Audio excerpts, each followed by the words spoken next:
All right, we will take a quick break. And we did tell you at the beginning of the show that a 73-year-old is a fitness enthusiast. When you see her, you will understand. She's defying the odds, inspiring even some of us.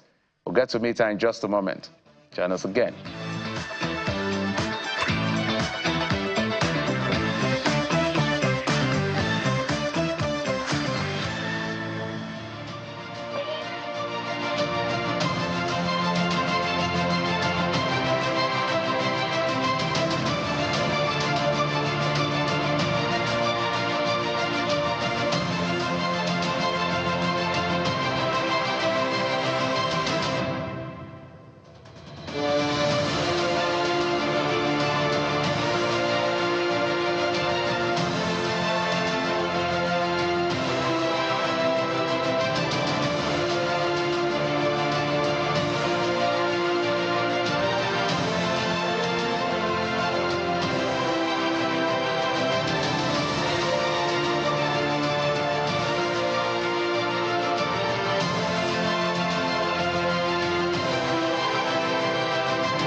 Welcome back. This is still the morning brief right here on Channels Television. And now we're talking about physical health. Well, they say that fitness is not about losing weight. It is about gaining life. So today on the show, we have a 73-year-old who says that she only looks that way up, but when you go down, she doesn't look that way. But she is Rosalind Umar, a health and gym enthusiast who takes fitness and wellness very seriously, and she's right here in the studio with us. Thank you very much for joining us on the program. And now I understand when you say, oh, it's just looking 73 up there, but in terms of your strength and every other thing, you don't look 73. So how did this all start for you? What inspired this decision? You started at 71, I know.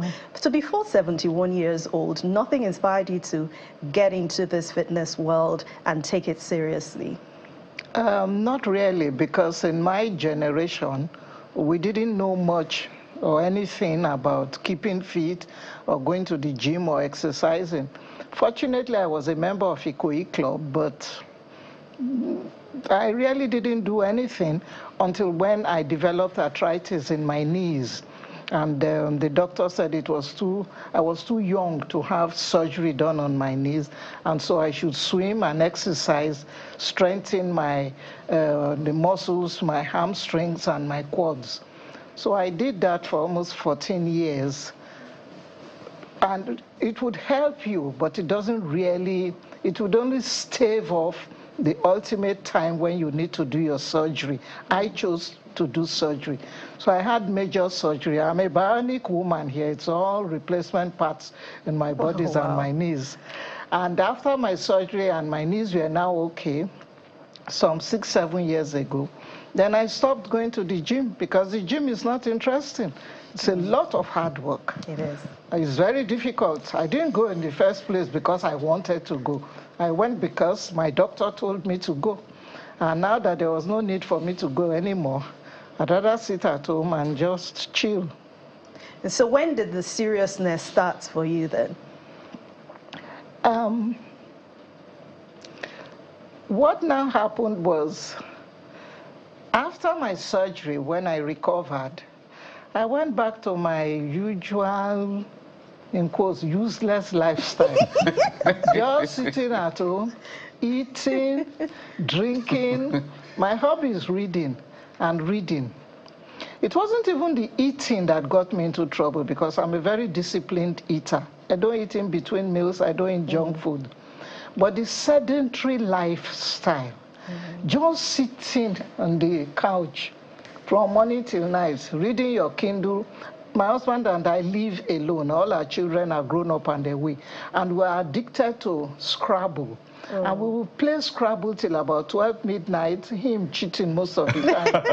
And there we are. And I didn't know I was, and anyone, even young people, workers who sit for too long behind their computer, it's not good to sit for too long. I was sitting and lying in bed for too many hours. And by my 70s, I now developed another health issue. This time, raised blood sugar level, pre-diabetes. And my doctor again warned me, you have to make major lifestyle changes to reverse what is happening to you so that you don't become a full-blown diabetic. And this was abroad. When we came back, I was 71 then. When we came back, my husband, who is very fit, he's played tennis the last 60 years of his life, and one day was going to his club, and he, on his own, voluntarily registered me in a gym. Like I said, we live alone. I don't keep a maid. I chose not to keep a maid for the last 10 years. So I do a lot of housework, cooking. My husband is not particularly helpful in that department. So his own scared that, look, if this woman becomes diabetic and ill, so due to his own selfish reasons, because I don't know why he was rushing to go and register me in a gym when I didn't tell him that I want to go to a gym. But it's paying off now. I wasn't too pleased when he came back that day and said he registered my money. Who sent you? Anyway, I went. He paid 3 months in advance for gym membership and a trainer. And here I am today. Oh, wow. Wow. Kudos, we have to give him kudos for even registering you, because I'm sure you're enjoying that life right now. And you've seen a very huge difference from where you're coming from and where you are right now. So for people listening at home who are not very particular about fitness, some say, oh, I'm not fat. So fitness is not about fatness, it's not about losing weight, it's a lot more about health. So in terms of health and the huge difference you've seen, maybe your words would inspire someone out there listening about the huge difference it has been able to make in your life, in your health. You are absolutely correct. Fitness has nothing to do with your weight. I had added on some weight, all right, and for my health issue, pre-diabetes, it helps if you lose 5 to 10% of your existing weight. But you can be fat and be healthy, and you can be big, and it's all muscles. So when I went to the gym and started, I was lucky to get a first-class trainer, a guy called Mike Enuma. He's a chemical engineer by training, but he loves working out with people, and he never worked as an engineer, only as a fitness trainer. And he said, for your age, you are suffering massive muscle loss. And any one of you, even you young woman, as from 30, 40, you start losing your muscle mass. Muscle mass loss, I mean. 1.5%, 2%, and by our age, we are losing about 10, 11%, maybe less, I'm not too sure, annually. But it creeps on you. You don't know you are losing your muscle mass. That's why older people tend to become frail. And your grandmother or aged mother, you always want a maid to be with her to hold her handbag. And she walks, she totters, she's careful. And because they've lost, look at me saying they, as if I'm not in that category. Don't worry, we welcome you to the Gen Z. Welcome you to this Gen Z world. Because you are losing your muscle mass percentage, you tend to fall. You have falls. From 65, it's easier for we matured people to have a fall, have a fracture that you don't recover from. So my wonderful trainer now said, you should concentrate, and all old, matured people who come should focus more on strength training exercises. You know, I can actually listen to you all day. There's just some beauty listening. Of course, there's a beauty, there's a wisdom, there's the way you string together your words. And we maybe need to bring your husband for his rejoinder, for the Scrabble his part. right of reply. Exactly, his right to reply. The Scrabble part and registering you in a gym. And I know that that's another conversation entirely, because there's also the home front, having that beautiful relationship that helps you. I am particularly always intrigued by your sneakers. So it looks like you have a lot of them. I keep looking out. The next video is a different sneakers, and it always matches, right? So there's also the fashion angle. But I want you to walk us through the routines that you engage in. I know there are a lot of people who are watching you right now and said, that is my dream life, right? And of course, there's a caveat. Not everybody should try this without medical advice, but talk us through your routines. And I understand that you're trying to go into martial arts. I don't get it, but so let's start. That's her husband. That's the corporate, right? My husband is 77 and he is very strong. We train together now. He was so impressed with the changes he was seeing on my body, the difference in my strength, that he hired that same trainer and he's been on it for a year. And he took up boxing. He's a better boxer than I am. Wow. What is it that you don't do? Exactly. We can have a full conversation on this. I love the fashion. I love the look. You guys are like rock stars, even though you're septuagenarians. But then talk us through your routines, because I think it's important to see what is safe and what is not safe at this age. When you start going to the gym, whether you're a young person or a matured person, I always advise to take a trainer, because it's an art. Even all those equipments, yes, you've paid for membership, you've gone in. Trainers are expensive. Yeah.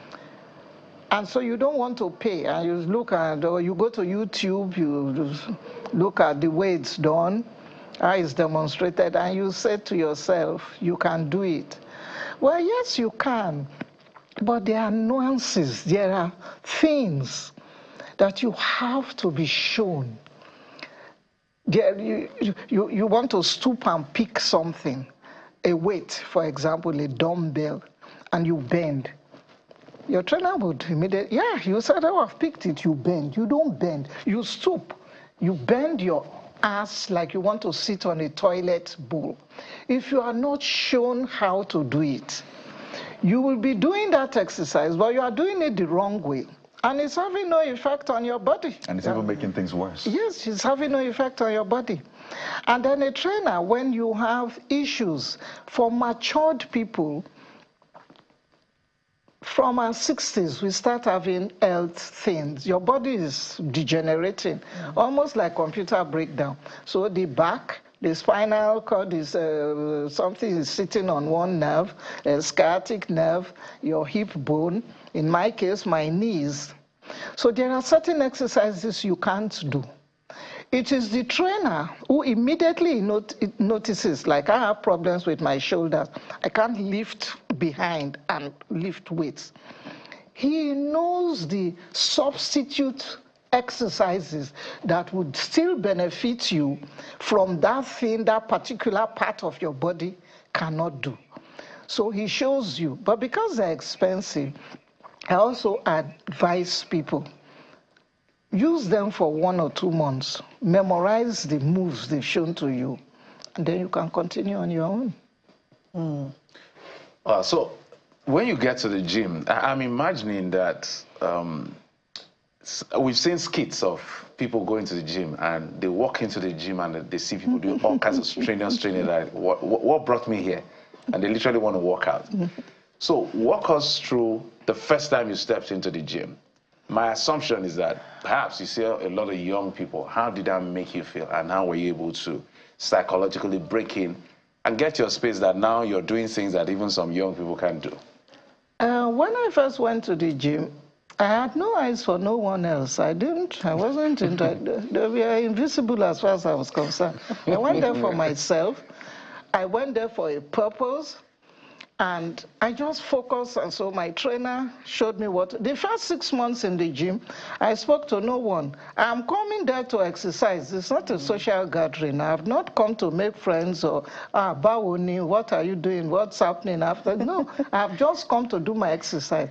And I was working 3 hours daily, 5 days a week, for the first 1 year. 3 hours every day. But I use 1 hour for cardiovascular, and then I use 2 hours for strength training. What's the heaviest you've lifted? Depending, like now, if I'm doing bench press, I can lift 12.5 kilos, and many women can't lift 12.5. Wow. But I started with 2.5. That is a kettlebell. Right. I can lift 25 kilos. Wow. But when I started, I mean, the first day I worked out at the gym, which was next to nothing, 2.5 kilos, just go on the stepping board. And before I did that, my trainer had put me on the elliptical machines for like 5 minutes. Then I came to the stepping board. The whole was just 30 minutes. And he said, Mama, you said, no, come. I'll be going home. Yeah, because I wanted to come to that question, because a lot of people, when they are inspired to go to the gym or to do exercises at home, there's perhaps a health issue, or they just want to be fit. They want to just start straight on. They want to launch. No, but you can't, even if you want to. Man proposes. Your flesh is, your spirit is willing, but your body can't do it. Your own body will. That 30 minutes. I now started, I don't know if I was hallucinating. This duet by Wycliffe Jean and Mary J. Blige, call 911. I said, I didn't call 911. Please call 911. Ambulance siren. I'm down. I'm in trouble. I said, you know it. That was what I thought I was hearing that day. Yeah. 30 minutes of the least weight. And my trainer said, please, ma, you better be going. And I said, do I come tomorrow? No, don't come tomorrow. But I went back. I went the following day. Yes, you know, I like how all-toned you are. And if you ask anyone at 73, sometimes you see flappy, you know, everywhere. But you are really toned. Strength. And then it's strength and also muscle building, because you said you're building that. So when you talk about diets now and food, comparing fitness and eating, some will say they can eat whatever they want to eat, and maybe in another 1 week I'll go to the gym and burn it off. Does it work that way, where you can actually eat whatever you want to eat, because when you get to the gym you get it all burned out? I'm not really the right person to give any advice in your own experience. In your own experience. Because, like I say, at 73, let's face it, I'm in the departure lounge of life. My husband's 77. If God gives us another 10, 15 years, we've done quite well. And I don't see any reason why I shouldn't eat and drink anything that I like at this end stage of my life. You know? Okay. So, but what I preach to anyone, even my children, is controlled portion.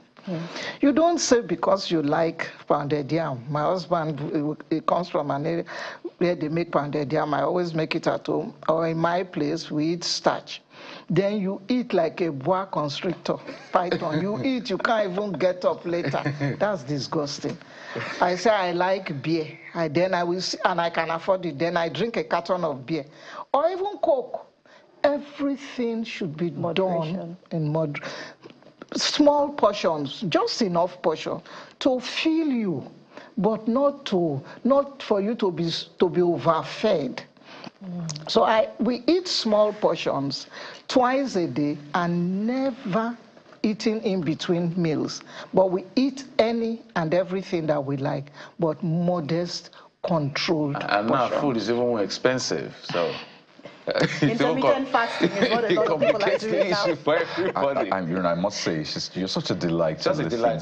We just want to keep listening to you. Exactly. What we'll do is we'll take a moment and you maybe show us one of your favorite routines. You know, so maybe you could just walk us through. So I'm just preparing your mind now. So we'll watch a video of yours, and then when we come back, the people watching us will get a chance to, you know, see you. The 73-year-old rock star. See you in action. Showing us what she does best. So are you ready for this, man? All right. So just watch your video for a moment and then get ready on this one.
We're back right here.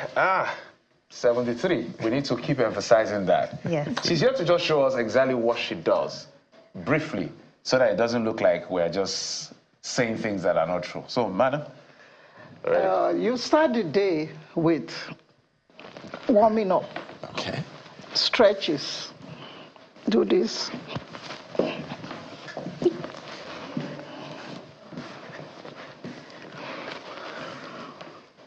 Ooh, there you go. There you go. We're watching you, and we're following you. So you do this every day? This loosens the body, Right. the stiffness from, because most of us go to work out in the gyms in the mornings. I work out in the morning, so one is still stiff, it loosens your body.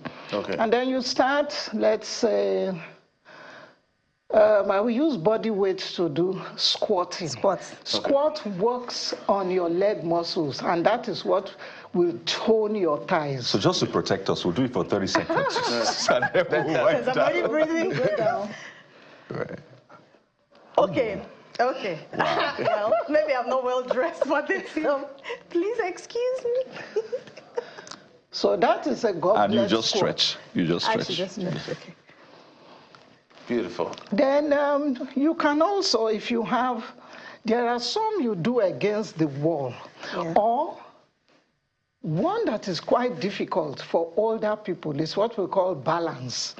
If you can stand, leave your eyes open, stand on one leg for say 30 seconds, so you have a good balance. Right. You see, younger people can do it. It's a lot more difficult for Even older though it's on heels, but I'm still doing it. Then you, Wow. and it's this balance most matured people don't have. Let me do the left balance. This is left balance. Then this is another balance. Okay. Right balance. Okay. You guys are You enjoying hold this it too for much. We have 30 to run seconds, now. And then you go forward for another 30 seconds. This is easier, but this is also balance.